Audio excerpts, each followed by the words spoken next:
Hi students. Okay, next chapter എന്ന് പറയുന്നത് reason and emotions in human conduct. Human കണ്ടക്റ്റിൽ അല്ലെങ്കിൽ നമ്മുടെ പെരുമാറ്റത്തിൽ പ്രധാനപ്പെട്ട റീസൺ, അതായത് നമ്മളൊരു ആക്ഷന് പിന്നെ റീസണും ഉണ്ടായിരിക്കും, അതേപോലെ ഇമോഷനും ഉണ്ടായിരിക്കും. സോ അതാണ് നമുക്ക് നെക്സ്റ്റ് പറയാനുള്ളത്. സോ നമുക്കൊരു ക്രിട്ടിക്കൽ തിങ്കിങ്ങിന് നമുക്ക് റീസൺ എന്ന് പറയാം, അല്ലെങ്കിൽ ലോജിക്കൽ തിങ്കിങ്ങിന് നമുക്ക് റീസൺ എന്ന് പറയാം. പിന്നെ നമ്മളൊരു ഇമോഷനാണ് നമ്മുടെ ഫീലിങ്സിനെ നമുക്ക് എന്ത് പറയാം, ഇമോഷൻസ് എന്ന് പറയാം. There are certain emotions. First പാരഗ്രാഫിൽ മെയിനായിട്ട് പറയുന്നത് there are certain emotions like empathy, sympathy, caring for others, loving, etc. devoid of no behavior can be morally good. അപ്പോൾ ഇങ്ങനെ കുറച്ച് നല്ല ക്വാളിറ്റീസ് ഉണ്ട്. ഇതൊന്നും അവോയ്ഡ് ചെയ്ത് കഴിഞ്ഞാൽ നമ്മുടെ ഫീലിങ്സ്, ഇമോഷൻസാണ് ഇതൊക്കെ. അതായത് നമുക്ക് മറ്റൊരാളോടുള്ള ഒരു സിമ്പത്തി, എംപത്തി, അല്ലേ, കെയറിങ്, ലവിങ്, ഇതൊക്കെ എന്ന് പറഞ്ഞാൽ നമ്മുടെ ഫീലിങ്സാണ്. ഇത് ഒഴിവാക്കിക്കൊണ്ട് നമ്മളൊരു കാര്യം ചെയ്യുമ്പോൾ ചിലപ്പോൾ അത് എന്താവണമെന്നില്ല, മോറലി ഗുഡ് ആവണമെന്നില്ല. So even if it is valid by supported reason, നമുക്ക് റീസൺ ഉണ്ടെങ്കിലും ഇമോഷൻസ് കൂടി നമ്മൾ എന്ത് ചെയ്യണം, കൺസിഡർ ചെയ്യണം. അപ്പോൾ വാലിഡ് റീസൺ ഉണ്ട്, ഒരു ആക്ഷനൊരു വാലിഡ് റീസൺ ഉണ്ട് എന്ന് വിചാരിച്ചുകൊണ്ട് അതെപ്പോഴും എന്തായിക്കൊള്ളണമെന്നില്ല, മോറലി ഗുഡ് ആയിക്കൊള്ളണമെന്നില്ല, ഗുഡ് ബിഹേവിയർ ആവണമെന്നില്ല. നമ്മുടെ ഇമോഷൻസ് കൂടി ഇമ്പോർട്ടൻസ് കൊടുക്കണം എന്നാണ് ഇവിടെ പറയുന്നത്. ഞാൻ അതിന് ഡീറ്റെയിൽ ആയിട്ടാണ്. Dichotomy between reason and emotions. So dichotomy എന്ന് പറഞ്ഞു കഴിഞ്ഞാൽ നമ്മൾ രണ്ട് ആശയങ്ങൾ, എൻറ്റയർലി ഓപ്പോസിറ്റ് ആയിട്ടുള്ള രണ്ട് ആശയങ്ങളാണ്. സോ അതിന് രണ്ട് മുഖങ്ങൾ എന്ന് പറയാം. ഇപ്പോൾ ഒരു കോയിൻ്റെ രണ്ട് മുഖങ്ങൾ പോലെ തന്നെയാണ്, രണ്ട് ആശയങ്ങളാണ്. ബട്ട് എന്താണ്, റീസണും ഇമോഷനും. സോ അതൊരു നാണയത്തിൻ്റെ രണ്ട് വശങ്ങൾ എന്ന് പറയാം. സോ കംപ്ലീറ്റ്ലി ഓപ്പോസിറ്റ് ആണ്, പക്ഷെ ഒന്നിച്ചാണ് നിൽക്കുന്നതെങ്കിലും കംപ്ലീറ്റ്ലി ഓപ്പോസിറ്റ് ആയിട്ടുള്ള രണ്ട് ആശയങ്ങളാണ്. സോ രണ്ടിനും വളരെ ഇമ്പോർട്ടൻസ് ഉണ്ട്. There existed always tension between intellectual and emotional aspect in human beings' life, especially in the moral context. അപ്പോൾ നമുക്ക് ജീവിതത്തിൽ തന്നെ പലപ്പോഴും രണ്ട് ആസ്പെക്റ്റ് വരുന്നുണ്ട്, ഇൻ്റലക്ച്വൽ ആൻഡ് ഇമോഷണൽ. ഇൻ്റലക്ച്വൽ എന്ന് പറഞ്ഞാൽ ബുദ്ധിപരമായിട്ട്, ഇമോഷണൽ എന്ന് പറഞ്ഞാൽ നമുക്ക് നമ്മുടെ ഫീലിങ്സ്, അങ്ങനെ ഒരു ആസ്പെക്റ്റ് നമ്മുടെ ഹ്യൂമൻ ലൈഫിലുണ്ട്. അപ്പം നമുക്കൊരു മോറൽ ആയിട്ടുള്ളൊരു വശം വരുന്ന സമയത്ത് ഈ രണ്ട് കാര്യങ്ങളും നമ്മുടെ മുന്നിൽ വരും. Most part and emotions have been in conflict with each other as incompatible to the development of moral character. ഇനി റീസൺ അതേപോലെ ഇമോഷൻ എന്ന് പറയുന്നത് എപ്പോഴും ഒരു കോൺഫ്ലിക്റ്റ് ആയിട്ട് വരും. അങ്ങനെ കോൺഫ്ലിക്റ്റ് ആയിട്ട് വരുന്ന സമയത്ത് നമ്മുടെ ക്യാരക്ടറിനെ തന്നെ അത് ബാധിക്കും. നമുക്കൊരു കൺഫ്യൂഷൻ വരും ചെയ്യാൻ. നമ്മുടെ ബ്രെയിൻ പറയും നമ്മളൊരു കാര്യം ചെയ്യാൻ, മനസ്സ് പറയും വേറൊരു കാര്യം ചെയ്യാൻ, അങ്ങനെ പറയാറില്ലേ? അതേപോലെ അപ്പോൾ ഒരു കോൺഫ്ലിക്റ്റ് വരികയാണ്. നമ്മൾ ബുദ്ധിപരമായിട്ട് ചിന്തിക്കുമ്പോൾ അങ്ങനെ ചെയ്യാൻ പറ്റില്ല, പക്ഷെ നമ്മൾ ഫീലിങ്സ് നോക്കുമ്പോൾ, ഇമോഷൻസ് നോക്കുമ്പോൾ ആ ഒരു കാര്യം നമുക്ക് ശരിയാണെന്ന് തോന്നും. Both reason and emotion constitute essential dimensions or domains of morality. നമ്മുടെ മൊറാലിറ്റിയുടെ കേസിൽ, നല്ലൊരു ബിഹേവിയറിൻ്റെ കേസിൽ, മോറൽ ബിഹേവിയർ എന്ന് നോക്കുന്ന സമയത്ത് ഈ രണ്ട് കാര്യത്തിനും വളരെ ഇമ്പോർട്ടൻസ് ഉണ്ട്. നമ്മളൊരു കോയിൻ്റെ രണ്ട് ഭാഗമായിട്ട് നമുക്കിതിനെ കാണാം. ഇനി rationality of moral behaviour. Rationality എന്ന് പറഞ്ഞാൽ എന്താണ്? ക്രിട്ടിക്കൽ തിങ്കിങ് അല്ലെങ്കിൽ ലോജിക്കൽ തിങ്കിങ്. അങ്ങനെ മോറൽ ബിഹേവിയറിനെ കുറിച്ച് അങ്ങനെ പറഞ്ഞിട്ടുള്ള ആൾക്കാർ ആരൊക്കെയാണ്? പ്ലാറ്റോ, ഗ്രീക്ക് ഫിലോസഫർ, മാത്തമാറ്റീഷ്യൻ, അതേപോലെ തന്നെ കാണ്ട്, പിഗറ്റ്, അങ്ങനെ ഒരുപാട് പേര് ഇതിനെക്കുറിച്ച് പറഞ്ഞിട്ടുണ്ട്. They known for his work in the area of moral education and reasoning. Moral education, reasoningലൊക്കെ ഫേമസ് ആയ ആൾക്കാരാണ് ഇവർ. And his associate consider reason as central to the moral philosophy. ഇപ്പോൾ ഇവരൊക്കെ പറയുന്നത് റീസൺ ആണ് ഇമ്പോർട്ടൻ്റ് ആയിട്ടുള്ളത്. ഡെവലപ്മെൻറ്റ് ഓഫ് റീസൺ എന്ന് പറഞ്ഞാൽ ക്രിട്ടിക്കൽ തിങ്കിങ്, അതിനുള്ളൊരു എബിലിറ്റി ടു തിങ്ക് ക്രിട്ടിക്കലി എന്ന് നമുക്ക് വേണമെങ്കിൽ റീസണിനെ പറയാം. സോ അത് വളരെ ഇമ്പോർട്ടൻ്റ് ആണ്.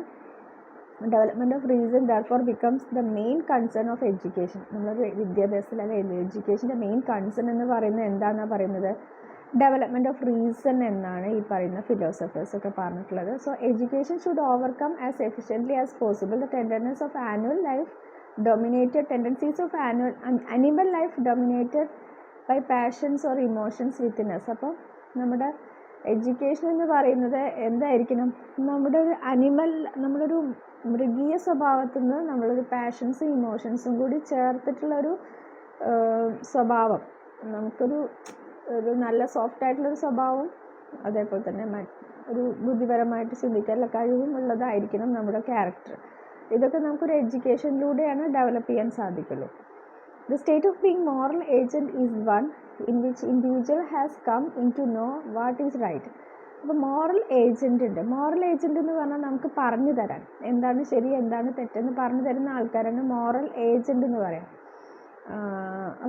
അപ്പോൾ നമുക്ക് അറിയുന്നത് ഇങ്ങനെയാണ്, മോറൽ ഏജൻ്റ് വഴിയാണ് നമുക്ക് അറിയുക എന്താണ് ശരി എന്താണ് തെറ്റെന്ന്. പിന്നെ സോക്രട്ടീസ് പറയുന്നുണ്ട് that virtue is the knowledge of the good. According to Plato virtue is morally is culmination of knowledge. Virtue എന്ന് പറഞ്ഞാൽ നന്മ. സോ നന്മ എന്ന് പറഞ്ഞാൽ ഗുഡാണെന്ന് പറയുന്നുണ്ട്. നമുക്ക് once obtain this knowledge one cannot avoid being virtuous. അപ്പോൾ നമുക്ക് നന്മ വളരെ ഇമ്പോർട്ടൻ്റ് ആണ്. അപ്പോൾ ഒരാളും നന്മ ചെയ്യാന്ന് പറഞ്ഞാൽ ഫീലിങ്സോട് കൂടിയുള്ള ആക്ഷനാണ്. സോ എല്ലാവരും നന്മ ചെയ്യും. ഇത് അതിനെക്കുറിച്ച് ഇമ്പോർട്ടൻസ് അറിഞ്ഞാൽ എല്ലാവരും നന്മ ചെയ്യും എന്ന് പറയുന്നുണ്ട്. റീസൺ എന്ന് പറഞ്ഞു കഴിഞ്ഞാൽ അക്കോർഡിംഗ് ടു റേഷണൽ തിങ്കിങ് ആയിട്ടുള്ള ആൾക്കാർ പറഞ്ഞു is a supreme factor of morality. Passion and emotions are unfortunate appendix, additional features of human life which need to be controlled, tamed and subdued. അതായത് പലരും പല ഇമ്പോർട്ടൻ്റ് ആയിട്ടുള്ള ആൾക്കാർ പറഞ്ഞിട്ടുള്ളത് എന്താണ്, ഇറാഷണലിസ്റ്റ് അവർ പറയുന്നത് എന്താണ്? റാഷണലിസ്റ്റ് പറയുന്നത് ഏറ്റവും പ്രധാനപ്പെട്ട ഫാക്ടർ എന്ന് പറയുന്നത്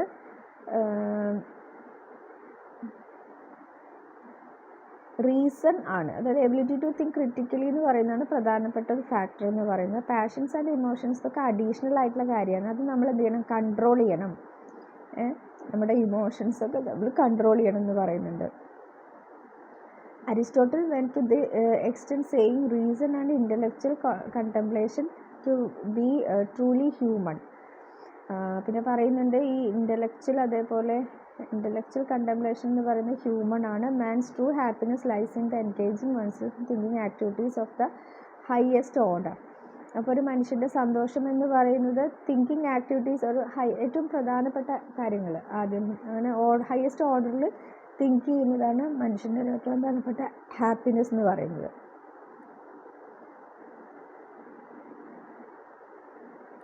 അങ്ങനെ ഇവർ ഓരോരുത്തരെ കുറിച്ചുള്ളൊരു ഇതാണ് പറഞ്ഞിട്ടുള്ളത്. പിന്നെ Christian ideology also holds passion ഇമോഷൻസും രണ്ടും ഒന്ന് തന്നെയാണ്. രണ്ടിനും വളരെയധികം ഇമ്പോർട്ടൻസ് ഉണ്ട്, ഇമോഷനും അതേപോലെ തന്നെ റീസണും. ക്രിസ്ത്യൻ തിയോളജിയിൽ പറയുന്നുണ്ട് passions emotions or apatite has domain of സാത്താൻ. അതൊക്കെ സാത്താൻ്റെ കയ്യിലുള്ളതാണ്. അതിൻ്റെ ഫലമായിട്ടാണ് ആദത്തിന് വരാൻ കാരണം, പ്രശ്നം വരാൻ കാരണം എന്താണ്? ഈ പറയുന്ന ഈ പാഷനും ഇമോഷനും ഒക്കെയാണ്. The passion therefore need to be suppressed. നമുക്ക് പാഷൻ നമ്മൾ എന്ത് ചെയ്യണം? സപ്രസ് ചെയ്യണം. കാണ്ട് ആൾസോ, അത് ഓരോ ഫിലോസഫേഴ്സ് പറയുന്നു. കാണ്ട് also believed that feelings and emotions R hindrance on the way of rational morality. അപ്പോൾ നമ്മുടെ ഇമോഷൻസ് എന്നൊക്കെ പറയുന്നത് നമ്മുടെ ബുദ്ധിപരമായിട്ടുള്ള ചിന്തയ്ക്കുള്ള തടസ്സമാണ് എന്നാണ് പറയുന്നത് ഇമോഷൻസൊക്കെ. അപ്പോൾ നമുക്ക് ഇമോഷൻസൊക്കെ എന്ത് ചെയ്യണം? നല്ല രീതിയിൽ കൺട്രോൾ ചെയ്യണം എന്നാണ് ഇവിടെ പറഞ്ഞിട്ടുള്ളത്. പിന്നെ എത്രയാണ് ഇതിൽ ചുരുക്കിയിട്ട് ഇതൊക്കെ തന്നെയാണ് പറയുന്നത്. Morality may be committed with the destruction of natural passion as well as perseverance. പിന്നെ മൊറാലിറ്റി വരുമ്പോൾ ചിലപ്പോൾ നമുക്ക് എന്ത് സംഭവിക്കാം? നമ്മുടെ നാച്ചുറൽ പാഷൻസൊക്കെ നമുക്ക് നഷ്ടപ്പെടാം മൊറാലിറ്റി ചിന്ത വരുന്ന സമയത്ത്.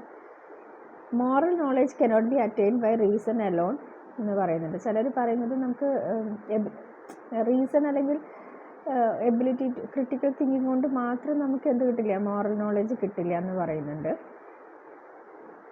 അപ്പം നമുക്ക് നോൺ മോറൽ ഫാക്ടേഴ്സും കൺസിഡർ ചെയ്യേണ്ടി വരും പല സിറ്റുവേഷനിലും. നോൺ മോറൽ ഫാക്ടേഴ്സ് കൂടി നമ്മൾ കൺസിഡർ ചെയ്യണം തീരുമാനങ്ങൾ എടുക്കുന്ന സമയത്തൊക്കെ. പല ഇമോഷൻസും നമ്മൾ കൺസിഡർ ചെയ്യേണ്ടി വരും. There is a dichotomy between man's intellect and emotions എന്നാണ് ഇവിടെ ചുരുക്കി പറയുന്നത്. തന്നെ നമ്മുടെ മനുഷ്യൻ്റെ പറഞ്ഞൊരു റിപ്പീറ്റേഷൻ, മനുഷ്യൻ്റെ ചിന്താഗതിയും അതേപോലെ മാനസികം രണ്ടും തമ്മിലൊരു കണക്ഷൻ ഉണ്ട്. Implication of dichotomy. The situation arising out of the conviction of diverse of intellect from emotions may have severe implications in education. So ഇങ്ങനെ ഇത് രണ്ടും കൂടി വരുന്ന സമയത്ത് നമ്മുടെ മനസ്സ് പറയുന്നതും ബ്രെയിൻ പറയുന്നതും രണ്ട് കാര്യങ്ങളാണ്. സോ അങ്ങനെ വരുന്ന സമയത്ത് അവിടെ ഒരുപാട് പ്രശ്നങ്ങൾ പ്രത്യേകിച്ചും എഡ്യൂക്കേഷനിലൊക്കെ വരാൻ സാധ്യതയുണ്ട്. Stressing the one and ignoring the other aspect of moral behavior in the curriculum of the child will deprive him from becoming a truly morally and educated person. പിന്നെ stressing the one and ignoring the other aspect, അതായത് നമ്മൾ ഒരു ആസ്പെക്റ്റിന് importance കൊടുത്തിട്ട് മറ്റൊരു aspect മാത്രം ചെയ്യുക എന്ന് പറയുമ്പോൾ ചിലപ്പോൾ ഒരു എഡ്യൂക്കേറ്റഡ് പേഴ്സൺ ആയിട്ട് മാറും കുട്ടി, പക്ഷേ ഇമോഷൻസ് കുറവായിരിക്കും. ഒരു ആസ്പെക്ട് രണ്ട് ആസ്പെക്റ്റിന് ഇമ്പോർട്ടൻസ് ഉണ്ട്, നമ്മൾ ഒരു ആസ്പെക്റ്റ് മാത്രം ഇമ്പോർട്ടൻസ് കൊടുക്കാൻ പാടില്ല എന്നാണ് ഇവിടെ പറഞ്ഞിട്ടുള്ളത്. ഇപ്പോൾ ഇതിൽ 3 ഡയമെൻഷൻസ് ഉണ്ടെന്ന് പറയുന്നുണ്ട് ഒരു American psychologist. Cognitive, that is effective and the psycho motor domains. അങ്ങനെ 3 ഡൊമെയിൻസ് ആണ് ഇവിടെ വന്നിട്ടുള്ളത്, 3 വശങ്ങളെന്ന് വേണമെങ്കിൽ പറയാം. Any education program which does not take full account of any of 3 domains will remain incomplete and therefore will not achieve the goals of education. അപ്പോൾ നമ്മളൊരു education സിസ്റ്റത്തിൽ ഈ 3 എഡ്യൂക്കേഷൻ പ്രോഗ്രാമിൽ ഈ 3 കാര്യങ്ങളും നമ്മൾ കൺസിഡർ ചെയ്യണം. എന്നാൽ മാത്രമാണ് നമുക്ക് എന്ത് ചെയ്യാൻ പറ്റുള്ളൂ, നമ്മുടെ ലക്ഷ്യം നേടിയെടുക്കാൻ പറ്റുള്ളൂ. So development of appropriate feelings is an integral part of education including moral education. So നമുക്ക് ഫീലിങ്സ് ഡെവലപ്പ് ചെയ്യേണ്ടത് അത്യാവശ്യമാണ്. അത് നമ്മുടെ മോറൽ എഡ്യൂക്കേഷനിൽ വളരെ ഇമ്പോർട്ടൻ്റ് ആണ്. നമുക്ക് ഫീലിങ്സ് കൂടി വേണം.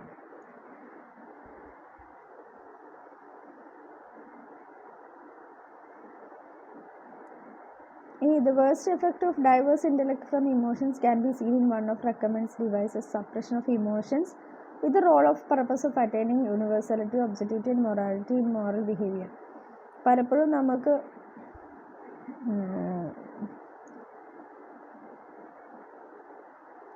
നമുക്ക് വ്യത്യാസം ഉണ്ടായിരിക്കും ഇമോഷനും തമ്മിൽ. ചെയ്യുന്ന സമയത്ത് പലരും റെക്കമെൻഡ് ചെയ്യാറുണ്ട് എന്താണ് ഇമോഷൻസൊക്കെ എന്ത് ചെയ്യാൻ വേണ്ടിയിട്ട്, നമുക്ക് ലക്ഷ്യം നേടിയെടുക്കാൻ വേണ്ടിയിട്ട് ഇമോഷൻസൊക്കെ സപ്രസ് ചെയ്യാൻ പലരും എന്ത് ചെയ്യാറുണ്ട്, ഗൈഡൻസ് കൊടുക്കാറുണ്ട്. Recently a practice seen in many schools where steps are taken for taming of emotions and passions. കുട്ടികൾക്ക് ഇമോഷൻസ് ഒക്കെ കുറയാൻ വേണ്ടിയിട്ട് സ്റ്റെപ്സ് ഒക്കെ കൊടുക്കാൻ തുടങ്ങിയിട്ടുണ്ട്. Steps some of the agencies in schools or the societies strongly recommended repression of feelings without being aware that such a repression can ultimately lead to variety of psychoneurosis or obsesses. അതായത് കുട്ടികളുടെ ഈ പറയുന്ന feelings ഒക്കെ കുറയ്ക്കാൻ വേണ്ടിയിട്ടുള്ള കുറേ ഏജൻസികൾ സ്കൂളുകളിൽ പ്രവർത്തിക്കുന്നുണ്ട്. അതൊക്കെ പിന്നീട് എന്ത് സംഭവിക്കും, ഒരുപാട് സൈക്കോളജിക്കൽ പ്രശ്നങ്ങൾ കുട്ടികളിൽ ഉണ്ടാക്കാൻ സാധിക്കും. എക്സ്ട്രീം ആങ്സൈറ്റി ബിഹേവിയറും അങ്ങനത്തെ കുറേ പ്രശ്നങ്ങൾ ഉണ്ടാവും. Repression of feelings and passion may develop psychosomatic disorder. അങ്ങനെ ഹിസ്റ്റീരിയ പോലുള്ള ഡിസോർഡറിന് കാരണമാവും. നമ്മുടെ ഇമോഷൻസൊക്കെ ഹൈഡ് ചെയ്യുന്ന സമയത്ത്, സപ്രസ് ചെയ്യുന്ന സമയത്ത് അത് വേറെ പ്രശ്നങ്ങൾ ഉണ്ടാക്കും. So we must not forget that character disorders like alcoholism, sexual repression, psychopathic tendencies etc. may develop because of repressed feelings and disorder. അതായത് ഫിസിക്കലായിട്ടുള്ള പ്രശ്നങ്ങളടക്കം നമുക്ക് വരാറുണ്ട്. ഈ പറയുന്ന നമ്മുടെ ഫീലിങ്സ് ഒക്കെ സപ്രസ് ചെയ്ത് കഴിഞ്ഞാൽ ഒരുപാട് പ്രശ്നങ്ങൾ വരാറുണ്ട്. പിന്നെ ചില സമയത്ത് നമുക്ക് വേറൊരു പ്രശ്നം വരുന്നത്, another very dangerous effect of the application of repressive devices is the part of parents, society or teachers is early childhood is the development of extremely super ego. അതായത് ചെറുപ്പത്തിൽ തന്നെ കുട്ടികളെ സ്കൂളുകാരും പാരൻസും ടീച്ചേഴ്സും ഒക്കെ ഇങ്ങനെ അവരുടെ ഫീലിങ്സ് സപ്രസ് ചെയ്യാൻ ശ്രമിക്കുകയാണെങ്കിൽ പിന്നീട് എന്ത് സംഭവിക്കും,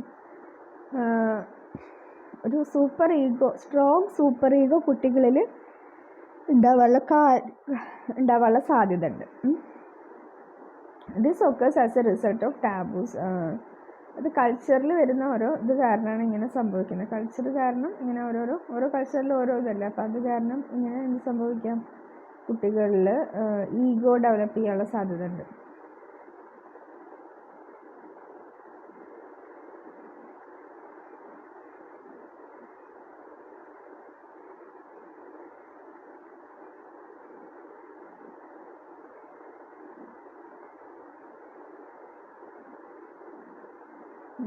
പിന്നെ a strong device used for repression of desires, feelings and emotions in early childhood may not lead to certain cases to development of ego ideal or a strong conscious concepts but lead to reason like reaction formation. പിന്നെ ചില strong device ഉപയോഗിച്ചുകൊണ്ട് നമ്മൾ ആഗ്രഹങ്ങളൊക്കെ repress ചെയ്യാൻ ശ്രമിക്കുകയാണെങ്കിൽ അതിലൂടെ ഒരുപാട് റിയാക്ഷൻസാണ് കുട്ടികളിൽ വരാൻ സാധ്യത ഉള്ളത്. ഒരു റിയാക്ഷൻ ഫോർമേഷൻ ഉണ്ടാവും. some children who are deprived of the love of parents or lack of close അപ്പോൾ അതോടെ ചില കുട്ടികൾക്ക് പാരൻസിന് അറ്റാച്ച്മെൻറ്റ് കിട്ടാത്തവരുണ്ടായിരിക്കും. അവർ പണിഷ്മെൻറ്റ് മെക്കാനിസമാണ് യൂസ് ചെയ്യുക. ഒരു harsh reasoning by parents may develop suggestion of. അവർക്കൊക്കെ ശത്രുതയുണ്ടാവും. ചില പാരൻസിൻ്റെ സ്നേഹം ഉണ്ടാവില്ല.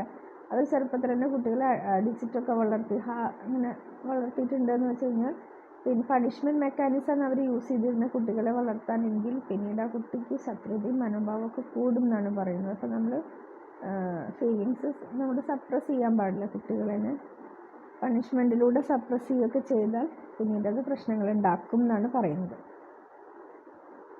അവർ സൈക്കോപാത്സ്, സോഷ്യോപാത്സ് ഒക്കെ ആയിട്ട് മാറും.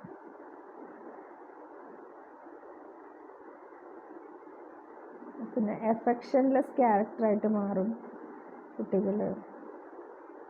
അപ്പോൾ ഇതൊക്കെയാണ് ഇമോഷൻസ് ആൻഡ് റീസണിൻ്റെ ഒരു കോൺഫ്ലിക്റ്റിൻ്റെ റിസൾട്ട് വരുന്നത്. ഇതായിരുന്നു നമ്മൾ പറഞ്ഞിട്ടുണ്ടായിരുന്നു.